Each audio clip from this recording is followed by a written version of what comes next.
Reporters are digging through thousands of emails this weekend released by WikiLeaks, and some revealing some gems like this one from 2012.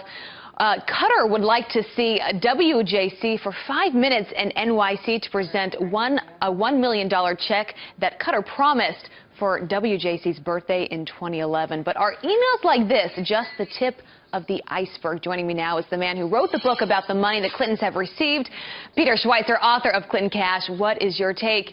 Good to see you this morning, Peter. Thanks for being here. Hey, thanks so much for having me. You've been saying this for a while. Yeah, you say this is just the tip of the iceberg here.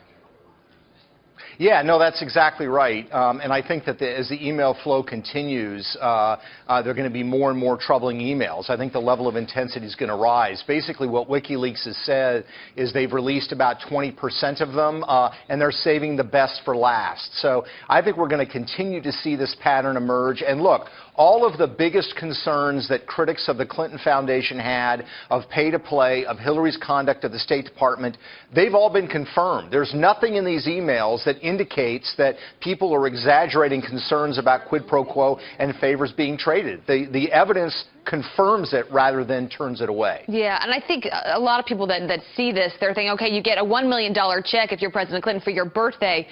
How many others are there? How many other gifts are there? And where is all this money going? Well, that's a great question. I mean, one of the things that we are doing right now, the researchers that I have working for me, is if you look at some of these internal documents, when you look at the amount of money that the internal documents say that they gave to the Clinton Foundation, and then the amount of money that the Clinton Foundation publicly says they received, there's a huge gap.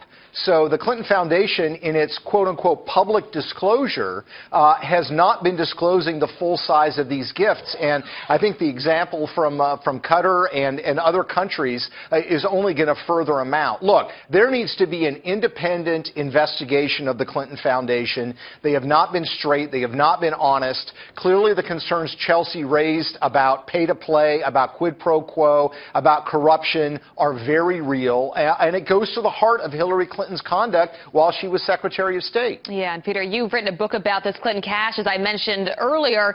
You were even mentioned in one of these emails. This is an email that Palmieri wrote to Podesta saying, quote, HRC raised Clinton Cash convo with Jake and me. It was a difficult conversation. So this is a bigger issue, too, involving the media. Yeah, no, that's exactly right. I mean, there are more than a dozen emails concerning Clinton Cash, and I think, frankly, what's most troubling is, first of all, before they even had a copy of the book, they're desperately trying to find a copy of the book. They've already decided how they're going to attack it without having actually read it. The second thing that's troubling is it shows that they are cultivating their relationships with, quote, friendly anchors, and in the context of this email, that has to be George Stephanopoulos, and they say that Schweitzer needs to be asked 2 questions. Well, those 2 questions were questions that George Stephanopoulos asked me.